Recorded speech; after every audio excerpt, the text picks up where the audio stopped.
Joliba Afternoon News. Au Mali, le gouverneur du district de Bamako rejette la demande de marche pacifique de l'ASMA CFP. Des précisions dans ce journal. Lutte contre la cybercriminalité, une loi controversée selon certains utilisateurs des réseaux sociaux. Cabaret international et Kino Bamako outille une quarantaine de jeunes au métier du cinéma. Mesdames et messieurs, bienvenue au journal sur Joliba TV News. Le gouverneur du district de Bamako, M. Baye Konaté, rejette la demande de marche pacifique de soutien à l'ancien Premier ministre Soumeïlo Boubeye Maïga. Cette marche était une initiative des membres de l'Alliance pour la solidarité au Mali, convergence des forces patriotiques ASMA CFP, afin de notifier leur soutien au président du parti qui traverse des moments difficiles. La marche était prévue pour ce mardi 14 septembre 2021. Les raisons évoquées par le gouverneur pour l'annulation de la dite marche sont l'état d'urgence et les mesures barrières relatives à la COVID-19. Le gaz butane, le gaz domestique, encore appelé gaz butane, est quasi introuvable depuis quelques temps dans la capitale malienne. Selon certains, cette rareté est due à la fermeture des frontières entre le Mali et les pays frontaliers. Suivons le reportage de Aïssata Traoré.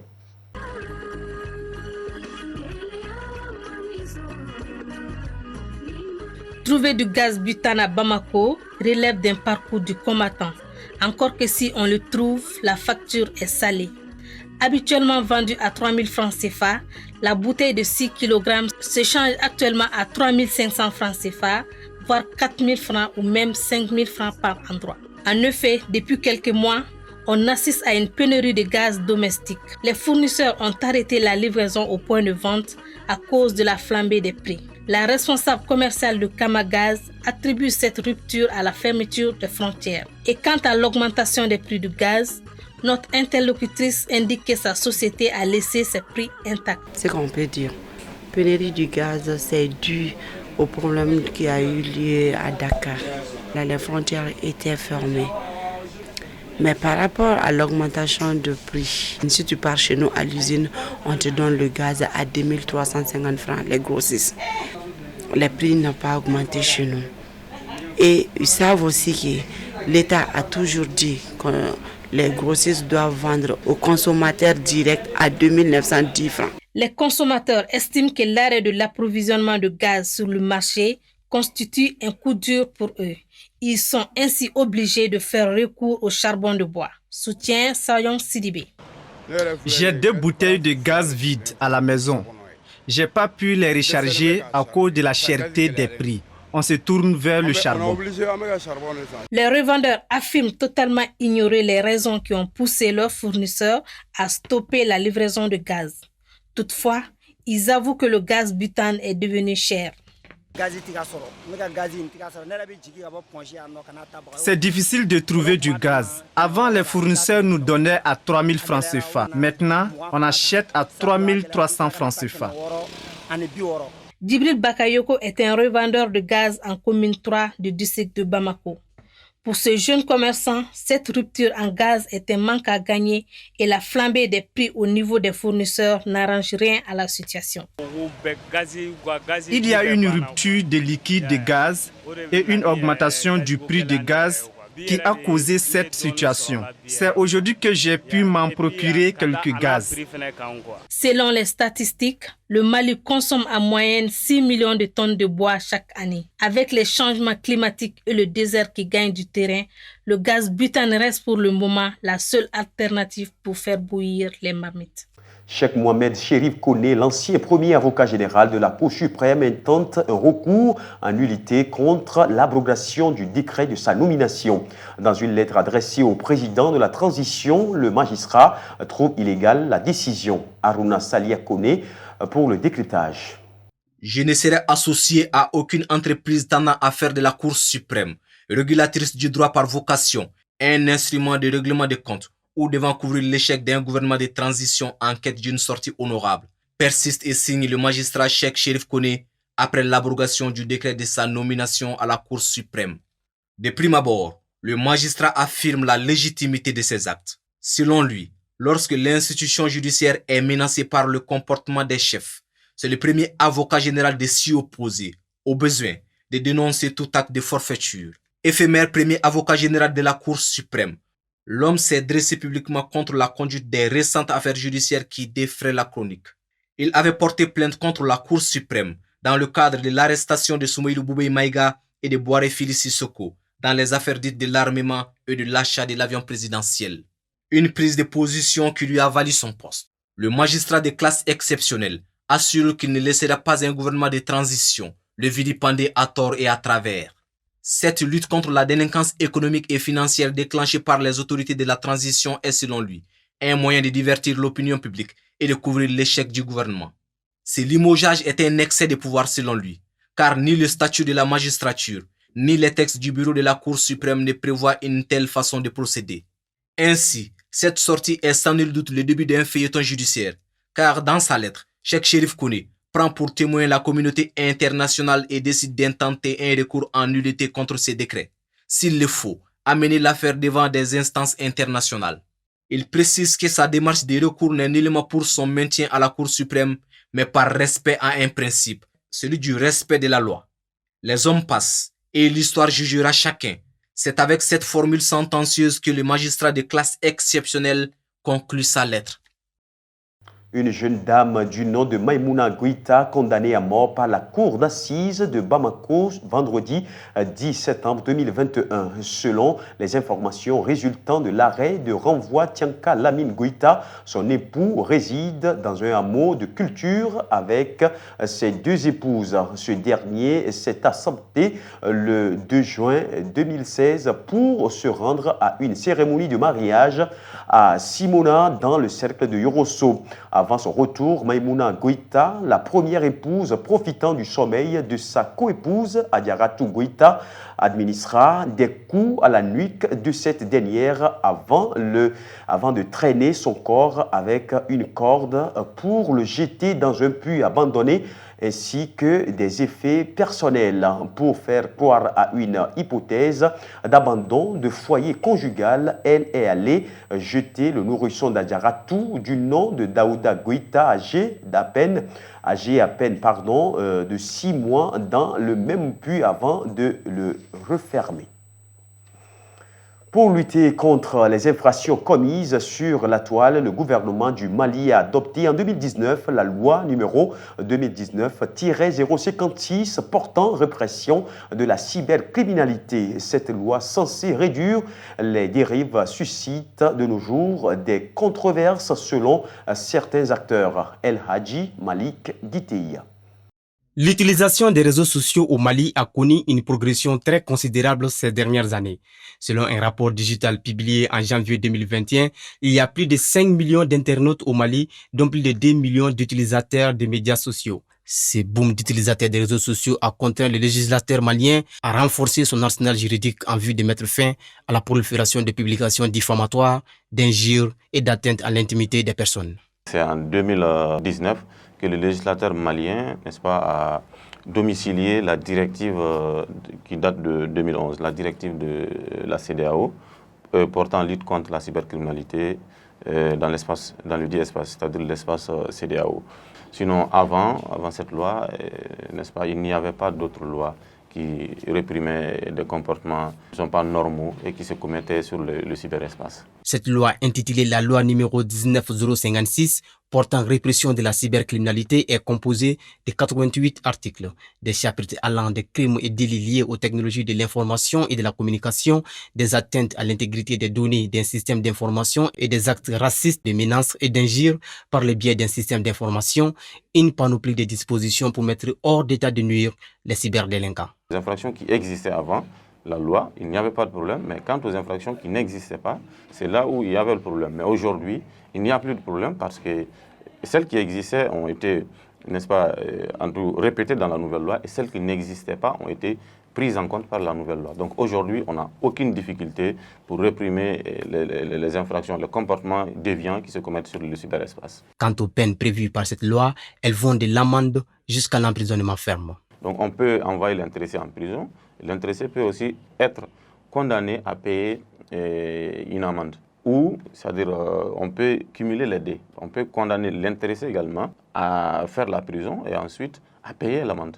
Ainsi, pour sensibiliser les populations au bon usage des réseaux sociaux, l'Association des blogueurs du Mali ABM et la communauté des blogueurs du Mali d'Uniblog organisent depuis un certain temps des ateliers de formation et des conférences de débat sur la thématique.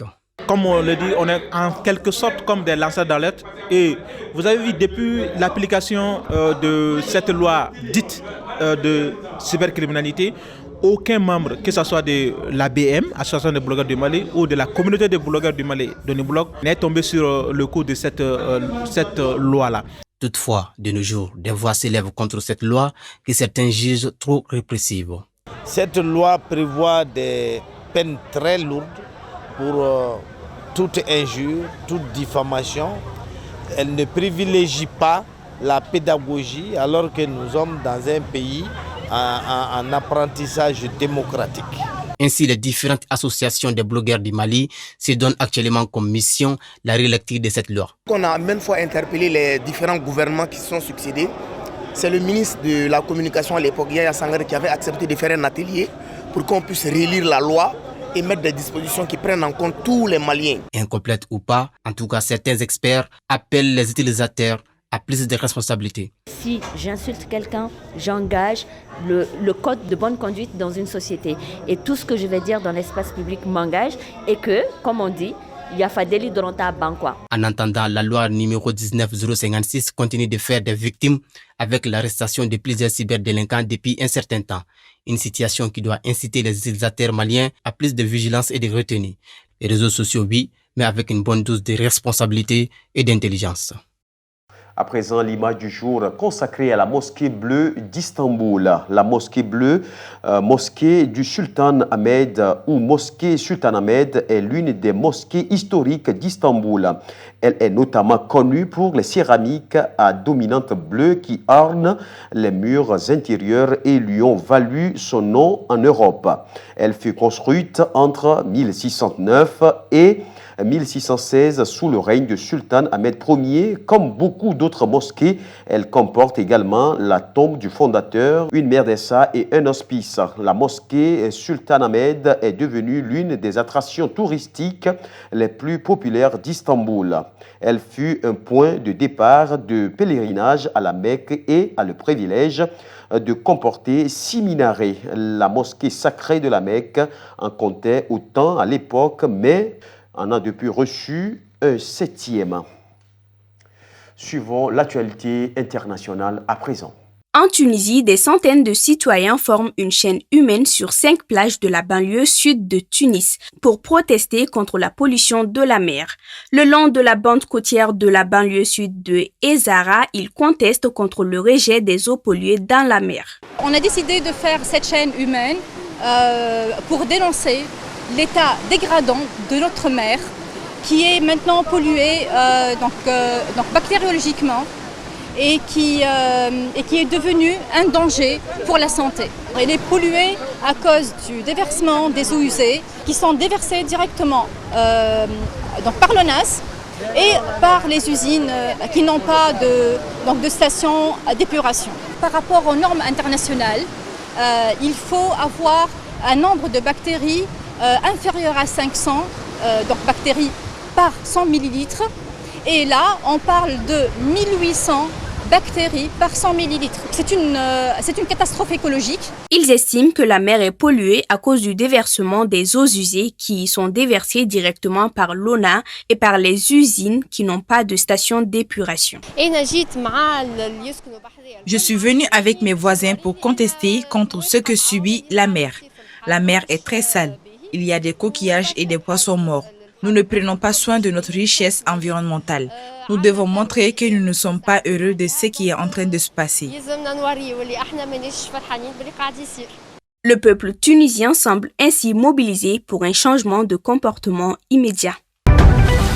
À Taravao, des pompiers polynésiens sont formés à la vaccination par un infirmier des sapeurs-pompiers de Paris. Il fait partie des 20 pompiers arrivés dimanche 5 septembre de métropole en renfort en Polynésie qui ont été répartis pour participer aux interventions aux côtés des sapeurs-pompiers locaux, mais également pour apporter un renfort sur la vaccination. Alors notre rôle pour la vaccination, c'est de faire en sorte d'accueillir un maximum de personnes. Par exemple ici dans un vaccinodrome, il y a possibilité de mettre en place d'autres vaccinodromes dans d'autres endroits, ça on verra, c'est selon les actions futures. Notre rôle donc c'est d'accueillir ces personnes et aux côtés du personnel de santé, médecins et infirmiers, de participer à cet effort de vaccination de la population. Donc aujourd'hui nous sommes ici avec les renforts qui ont été dépêchés au commissariat de métropole. Donc ces personnes-là nous apportent un soutien sur les vaccins et aujourd'hui ça va être la formation, comment vacciner les personnes. L'objectif c'est les personnes qui ne peuvent pas se déplacer, mais nous on se déplacera vers eux, donc le vaccin viendra vers eux. Donc c'est pas on les oblige pas, mais on apportera notre soutien. Notons qu'en Polynésie, 249 personnes sont toujours hospitalisées, dont 43 en réanimation et 575 personnes ont succombé au Covid. Près de 150 000 personnes ont reçu au moins une dose de vaccin sur une population de 280 000 habitants. Un mot de culture pour clôturer cette édition. L'association Kilé a procédé le lundi 13 septembre 2021 à la double clôture de son cabaret international et de Kino Bamako, deux projets de formation et de production cinématographique ayant touché une quarantaine de jeunes aspirants cinéastes maliens et produit une quarantaine de films courts-métrages. Youssouf connaît. Ils sont jeunes et passionnés des métiers du cinéma. Ce sont les Kinoïtes, un nom emprunté à Kino, un mouvement cinématographique international dont le but est de réaliser des films sans budget et dans un laps de temps. Une initiative portée par l'association Kilé au Mali à travers Kino Bamako et les cabarets internationaux. Après Kino Bamako en 2020 avec la formation d'une quarantaine de jeunes aux différents métiers du cinéma dont la réalisation, le chef d'opération, le cadrage et le jeu d'acteur, la résidence du cabaret international 2020-2021 s'est tenue du 30 août au 11 septembre 2021 à Bamako et à Ségou. Elle a mis à l'œuvre ses jeunes formés et des professionnels du 7e art avec la réalisation de 44 courts-métrages. On a formé plus de 42 jeunes en 2020 qui sont allés au Sénégal continuer leur stage dans le cadre de Kino Cabaret international du Kino Teranga. Et cette année, on a aussi 40 participants, amateurs, professionnels, étudiants qui se sont réunis dans le cadre de c'est-à-dire de ce programme afin de produire des films. Et nous sommes arrivés à produire plus de 44 courts-métrages qui varient de 5 minutes à 15 minutes. Cette initiative de l'association Kilé est appréciée à sa juste valeur par les professionnels du 7e art malien qui voient en elle une belle alternative au manque d'écoles de cinéma au Mali. Une belle initiative parce que nous n'avons pas d'école de cinéma. Donc c'est des initiatives là qui viennent équilibrer les choses. Et donc forcément il faut les remercier parce qu'ils apprennent aux jeunes le béaba du cinéma. L'intérêt de ces jeunes maliens pour le cinéma est incontestable au vu de l'engouement que suscitent ces formations de l'association Kilé. Pour eux, Kino Bamako est une opportunité à saisir. Kino m'a donné l'opportunité d'aller découvrir un autre monde, qui est le monde du 7e art, le cinéma. Et j'ai appris beaucoup de choses. J'ai eu à faire de nouvelles connaissances avec des étrangers ainsi que des Maliens. Et j'ai beaucoup appris en matière de jeu d'acteur, de cadrage, de réalisation. Moi, j'étais parti comme acteur de scène, mais au fur et à mesure, j'ai pu réaliser moi aussi. Les prochaines éditions de Kino Bamako et les cabarets internationaux sont prévues en 2022 et 2023. Mesdames et messieurs, cette édition s'achève ainsi. Merci à vous de l'avoir suivi. Très bonne suite de nos programmes sur Joliba TV News. Dans un instant, la météo, l'information reste en continu sur Joliba TV News.